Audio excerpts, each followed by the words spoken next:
Hello, everybody. We are live. So, welcome to Friday Night Live with Language Culture and Dr. Lou. And I just want to say thank you for being here. And I would really like to uh, talk about a few things tonight. And one thing that has surprised me lately on my channel is how. Um, I haven't really brought up much at all about Franco-Americans and about Franco-American friends, so I did want to chat a little about that tonight, of course. And uh, yeah, and so before we get to that, I'd like to mention also how I would like to, um, yeah, mention that I'm going to relate Franco-American stuff to school as an education and what sort of lessons could we language teachers maybe learn from Franco-American French, which means I should first, well, let you know about what is Franco-American French. And let me see if I can.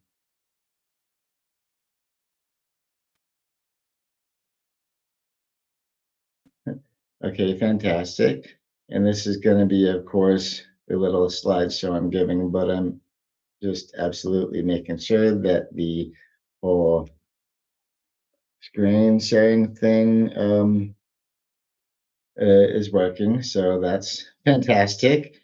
And so I thought of when I wanted to talk about Franco-American friends and things that and from that experience, from the experience that Franco-Americans went through with their schooling over the course of the 20th century, and how that impacted uh, their use or non-use of the language. And so I wanted to at least give a little shout out to that. And so let's see if we can go ahead and so we've got uh, again, it's called non-standard variation in the language classroom. Um, and so what I mean is by non-standard is that Franco-American French would not be your typical variety of French. In the US, we often teach a kind of French in school that people refer to as Parisian French, which of course I think is a misnomer because that's not actually how people in Paris speak because they have work or Boston, and to give some American examples, or in France, of course, you got Paris own accent. So I think calling it Parisian France is kind of a misnomer, but anyway. And standard variety would be from something else. And so let's see what Franco-American French has to teach us about what's good and what's bad about language teaching in schools and how can it hurt language variety. And it's funny, I think of this as something a lot of American so-called foreign language teachers deal with because we do have us who come from families where English is not necessarily always the native language at home. And um, for example, Spanish teachers, students who bring Puerto Rican Spanish to class or Colombian Spanish to class or from any variety of countries. Um, and of course, North American French has not been seen as the most standard variety of French, or at least to Europeans, that's not how it appears. And fantastic. Uh, I love that comment, Henry. CIA FBI agent who is trying to infiltrate various French-speaking communities I need to know the colloquialisms and barbarisms that will not identify me as such. Joking. Yeah, and producer Henry is joking about that. He's not no CIA operative or anything, but that's funny. But yeah, that would be helpful knowing all the colloquialisms, all the local slang, and especially pronunciation and factors that would help you be identified as a member of the group instead of a foreigner. That would be handy for any secret agent, I guess. But so let's get into what I'm meaning about the language question and non-standard variation. Uh, there's a process called language shift, and language shift is basically the process whereby a speech community goes from speaking one language, in this case French, and transitions over to speaking another language, in this case English. And excuse me, sorry. Um, and so that is part of how the Franco-American speech communities have been in transition for a long time. And because, like a lot of immigrant languages, it ends up sort of fading. And so it's interesting to me the experiences that Franco-Americans went through in terms of their French language education during speaking of English. And in the US, again, I was saying how we do have a lot of students who are speakers, whether they be native speakers or just heritage speakers, means of the family, but they're not completely fluent yet. You get a lot of them in our language classrooms, especially in French and Spanish, and we get lots of that, and plenty of other languages too. And they're mixed in the classroom along with second language learners, people who are really just beginning their journey of learning a foreign language. And so we've got, yeah, as teachers, we've got to contend with all of the students, all the groups of students, not just the ones who are just learning the language for the first time, but also people who bring some uh, inheritance from it, some cultural heritage involving that language. And so, one thing that got me to know so much about Franco-American French is that I was lucky enough to be part of a investigation of Franco-American French, which was done by the University of Albany, aka SUNY Albany, and the University of Maine, their flagship campus, Orono. And so, University of Maine took they targeted four communities in northern New England. So, Berlin, New Hampshire, Biddeford, Maine, Waterbury, Maine, and Van Buren, Maine. And then at UAlbany, we took the four communities in southern New England, which are Bristol, Connecticut, Woonsocket, Rhode Island, as well as Gardner and Southbridge, Massachusetts. Included in this, learned a whole lot from them. And so I was lucky enough to be the person doing the interviewing, doing most of the investigating in Southbridge, Massachusetts, which just so happened to be the one community among these eight where the shift from French to English had progressed the farthest. So language shift came into my research and all that.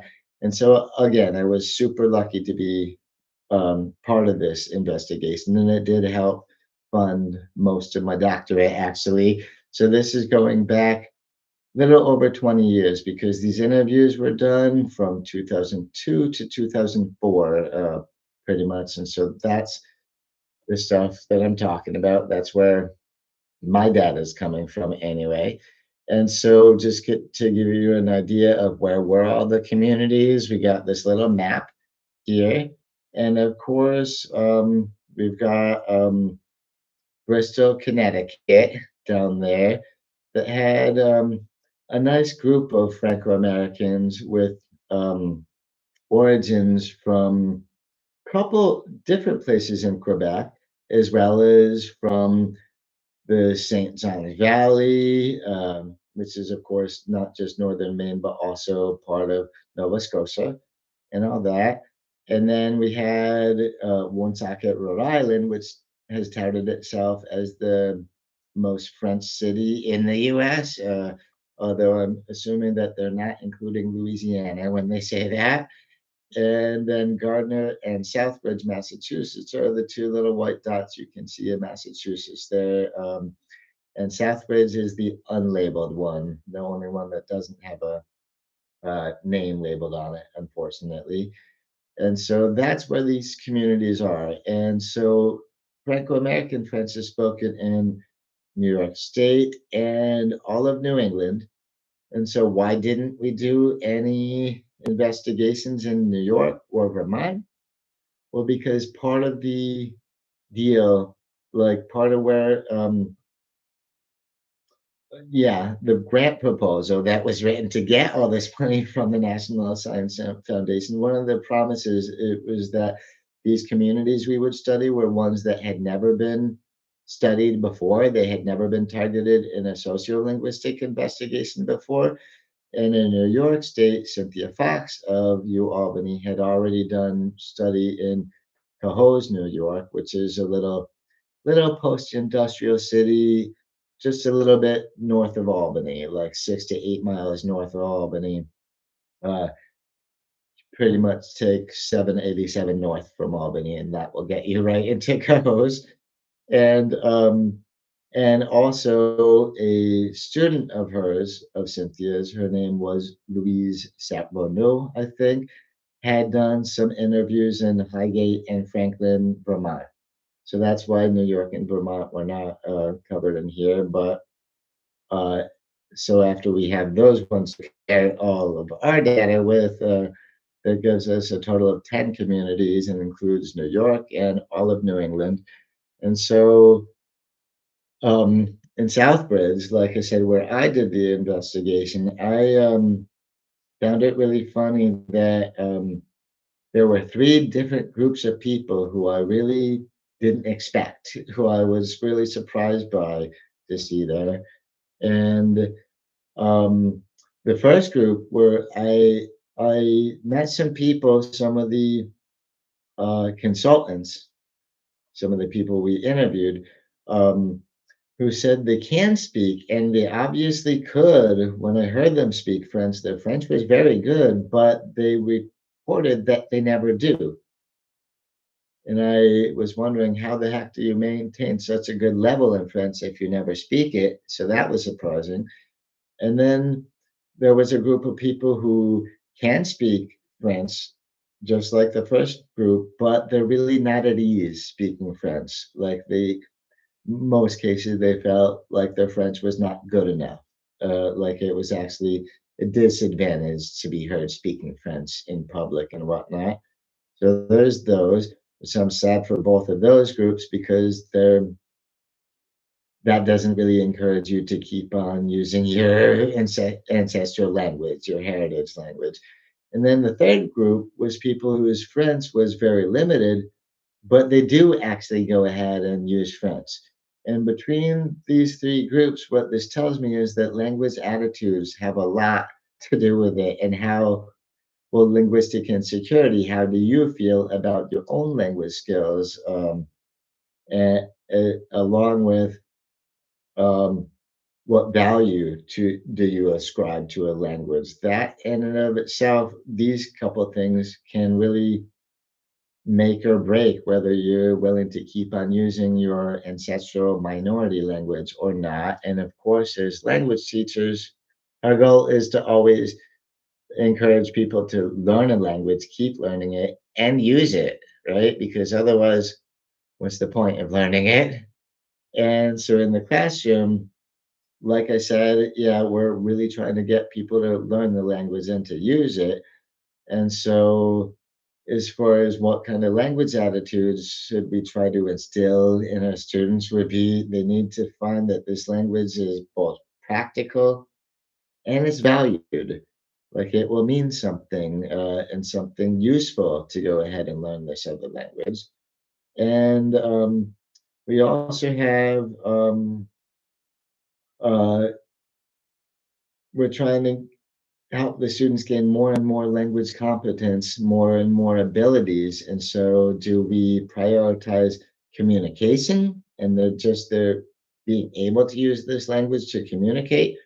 Or do we prioritize prescription, meaning what is good French, what is bad French, that those attitudes. So you're always kind of walking a tightrope because you do want to encourage people to use this language and get to be good at communicating with it, but you also want to be giving them some variety of the language that is going to be very useful no matter where they go around the world that speaks that language. And so, yeah, making sure that people know how to color within the lines of the language, but also wanting to be creative with it so as not to stifle their communication with it. And so that's again uh, sort of a tightrope that language teachers are walking in the classroom, especially when it comes to when you have students that bring their own non-standard variety into class, and you don't want to encourage any of them to think that their language variety is any worse than anybody else's.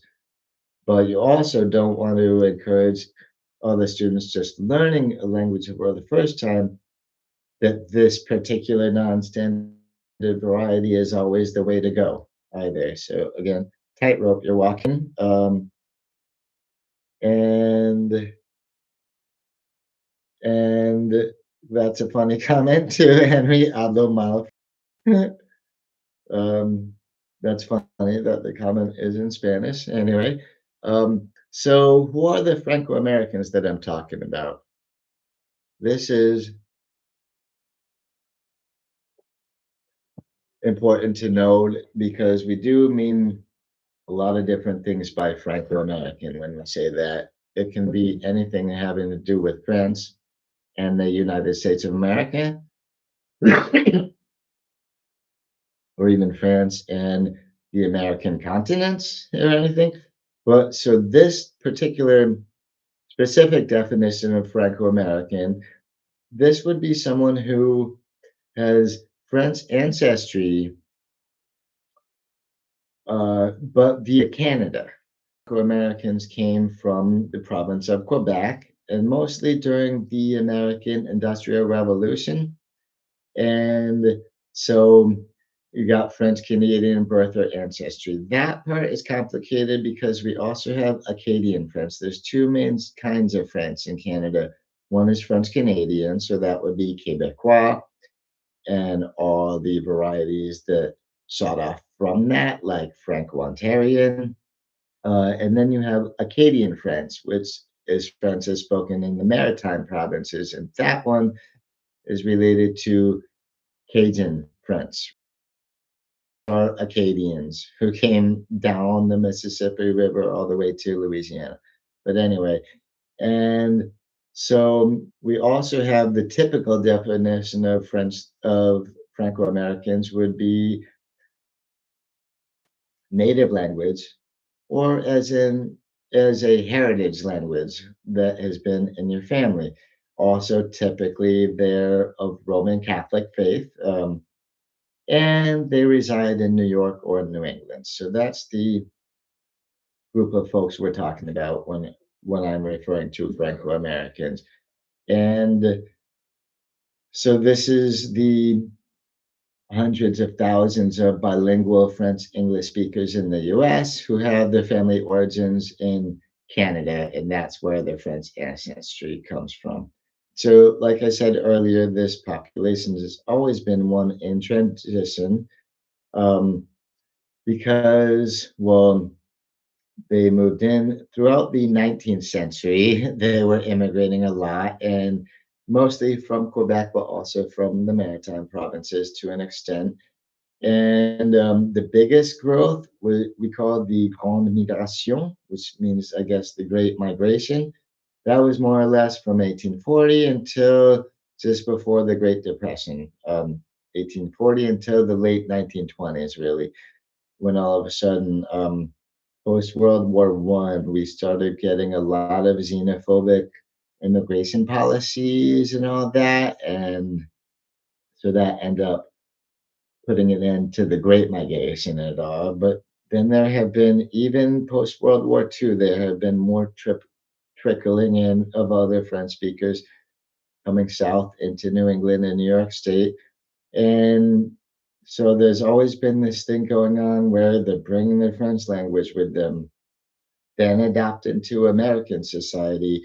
And so the speech community as a whole goes through a shift where they start out speaking mostly French and then over the course of generations end up switching over to speaking English. And that's what we know as a gradual shift. Um, so no natural disasters, no genocides or anything, just a gradual shift of using one language to another. So that all sort of defines the Franco-Americans in the context that I'm thinking about it. And so we also got one thing that helped maintain the French language for so long was the Catholic Church. And so they had a lot of national parishes. And so a lot of the folks, a lot of the French speakers, the Franco-Americans, lived within those same parishes. So they're all neighbors to each other. Many lived in things we called little Canadas, les petits Canada. And within the church, they also had these social clubs going on, and they provided what I think was the most important part, the bilingual parochial schools. So Franco-American kids throughout the um, 19th and 20th centuries until around the 60s and 70s, these schools started really closing down. And see, again, we have issues going on with is not every single subject could be taught in French. Like some of these subjects legally had to be taught in English. So they had a half a day of French and a half a day of English each day, which did prime people to become really skilled bilinguals. And they also promoted literacy because if you're doing a lot of your schooling in French, you're going to be able to read and write in French, of course. And kids had an opportunity to be in a social setting where outside of class they could use French with each other. So that would help it come along, even though they're in New England, they still have lots of places outside of the school. And I have the word standard in quotes here under standard French, um, because unlike in public schools where English language schools, public schools where the French teacher would probably not be Franco-American or French Canadian or anything, and they would not be speaking at all the same kind of variety of French that Franco-Americans were. And so Franco-American French and North American French at all were not even considered standard enough for the public schools. Whereas in these parochial schools, a lot of the teachers were nuns, French Canadian nuns. I think the Sisters of St. Anne get referred to a lot in who was running the schools. And so they were teaching Quebecois French, like they're trying to make sure all the Franco Americans get to speak a good French like they do back in Quebec. So that helps validate someone's feeling like they know good French and they can use if they are adopting nice Quebecois ways of saying things, they're being told this is good, this is standard, which is not at all the experience they would end up getting in public schools anyway. And so, yeah, so I've got all that going on. So, again, the Franco American parochial schools, I think, was super important in helping the language going. Because even though every new generation of Franco-Americans were growing up in the US, in North York or New England, they still had plenty of opportunities to develop their French and keep on using it alongside of learning English and adapting English too. Now, the Franco-American schools and language shift. So in the schools alone, see what happened as the process of language shift was progressing, then more and more students started using English with each other outside of class. And and so that ended up taking down on their willingness to even be using French. And they also a lot of the students started feeling insecure. What if it's not good enough? If it's not as good as Quebec French or as European French that we might hear? And the division of languages by subject also contributed to feeling like maybe French is a less useful language than English for them to learn. And that's in part because we've got what was taught in French grammar, catechism. Again, these were Catholic schools, so catechism, as well as art and music.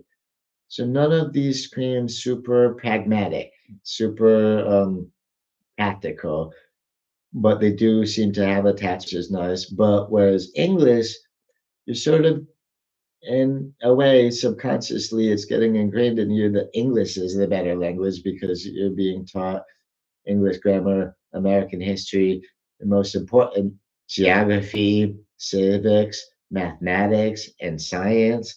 You know, the subjects that people think are the most practical, most useful at all. And yeah, that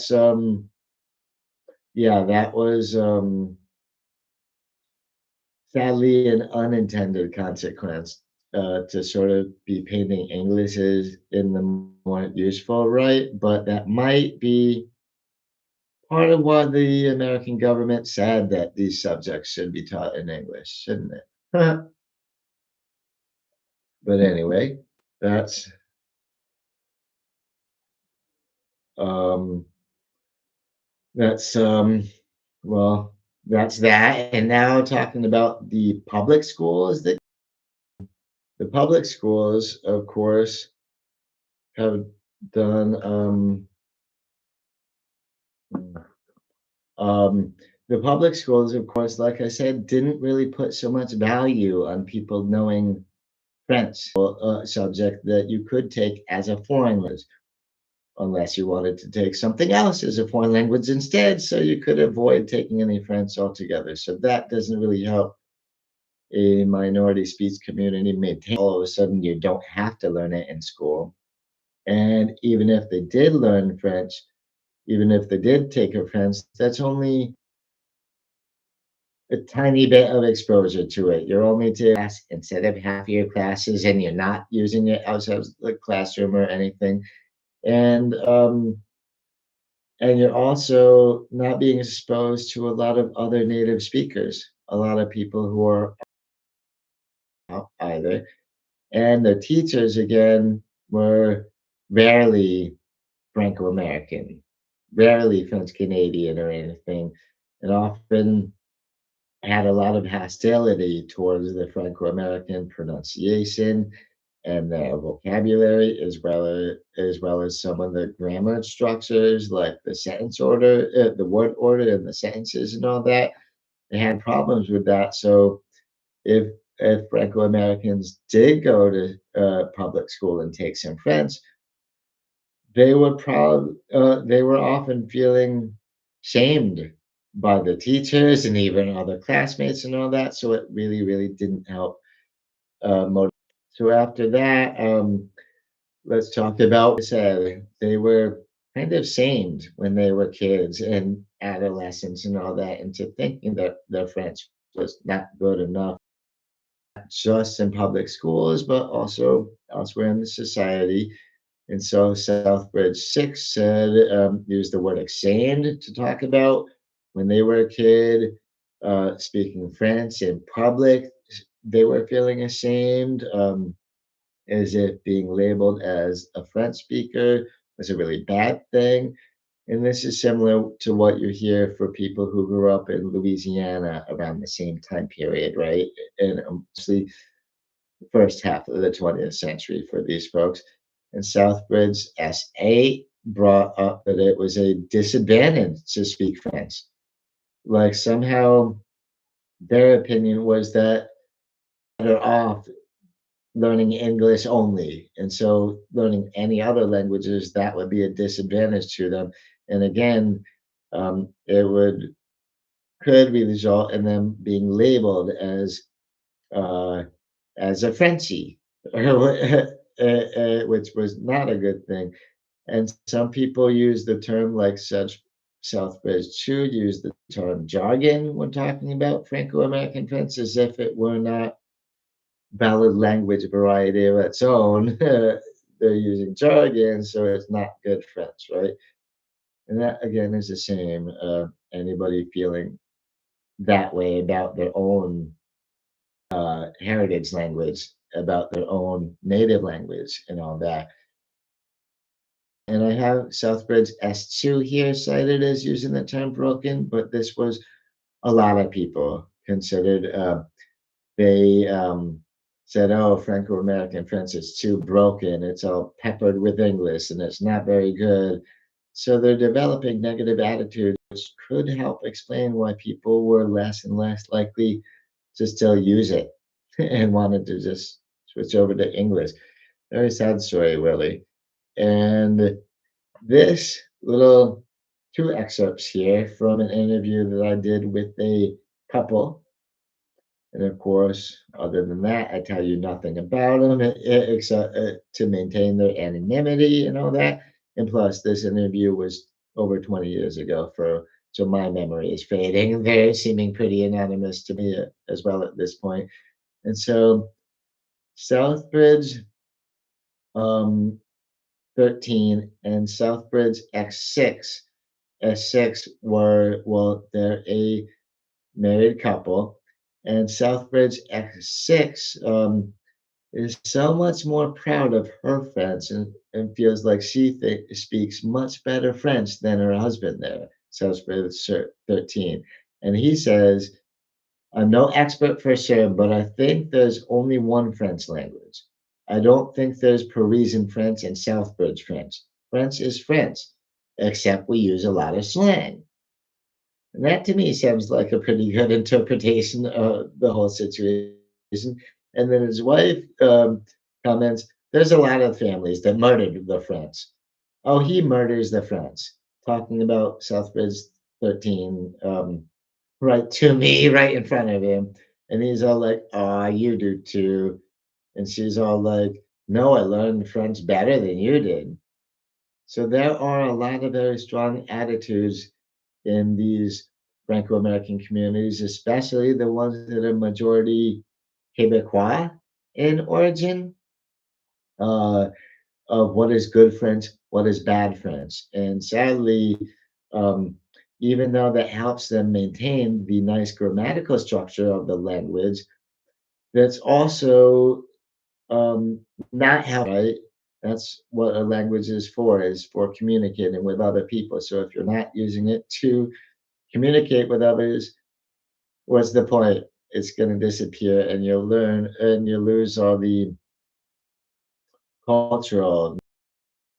And so a little later on, Southbridge S6, again, this is the wife in this couple, said there were some parents that murdered the French language. They could not speak English and their French was horrible. So again, passing Franco-Americans. And so you can't really, if you've got some of these judgments coming from within the Franco-American community itself, it doesn't seem so hard to understand why accept it as truth. And really, they're uh, very negative judgments anyway. And so this brings to my mind of what I saw happening. Well, what I think did happen throughout um, the transition to English in a lot of Franco-American communities will be you have, okay, schooling, you would do some schooling, whether that be in English and French, a combination of both and all that. That would leave you to having very negative language attitudes, very negative attitudes about your own native language, right? And then that itself would promote the language shift. Stop using French, start using more English, right? And then that goes back to the schooling where now we're all knowing that English is important and Franco American French is not so good. Well, they're feeling that anyway. I'm not saying that's a fact because I disagree. But and so that further compounds the negative language attitudes towards Franco-American French, and that further pushes you to shift towards English. And so it's really, really bad, and it involves would be a more healthy cycle. Would be if we get kids doing this language in school, and that would promote some very positive language attitudes like valued and like it's practical and useful and all that. And that would in turn uh, promote more language maintenance and transmission. Language maintenance, that's continuing to use and maintain a language. And transmission is when language gets transmitted from one generation to the next. Um, and that would help avoid your usual curve that we see in the US, where you got the people who immigrate, speak their native tongue, their children born in the US kind of understand it, but they don't speak it much. And then their children do not speak their grandparents' native language at all anymore. And this healthy cycle here might actually help avoid that. And um, yeah, it would help language be maintained for more than just two or three generations after families immigrate to the US, but maybe many more than that.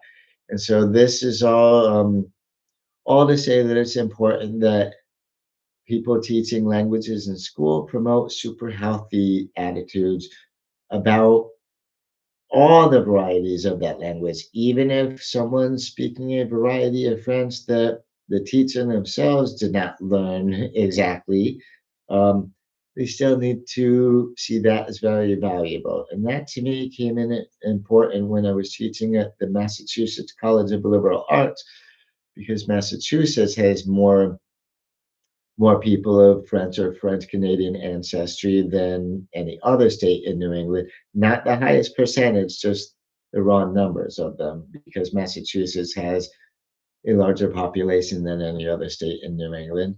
And yeah, and so that was important to me. I had students with French last names, some occasionally had French first names too, and it was important for me not to ever discourage them from using any North American forms of French, whether it be Quebecois or Acadian forms. It's all good as far as I was concerned, as long as they're willing to speak French. I felt like my job is done at that point anyway. And so we've got, again, this all goes back to how important instilling positive language attitudes are in students as well in your kids if you want your kids to keep on speaking the language that you learned as a native language, it's important to foster good positive attitudes towards it and having having kids and adolescents develop positive language attitudes that can lead to healthier speech communities. And by healthy, I mean not transitioning over to speak a different language instead. I mean maintaining the original language. So that's a so-called healthy speech community. And again, this comes towards native or heritage speakers of non-standard varieties in the classroom, but all the while trying to offer a reference variety of the language that all the students, even those who are just them communicate in any any region where that language is spoken. So anyway, that's important. And so it's a shame that public schools didn't do right by the Franco-Americans for the most part. Yeah, so that's all I had to say for this part of the slideshow anyway. Okay, here we are.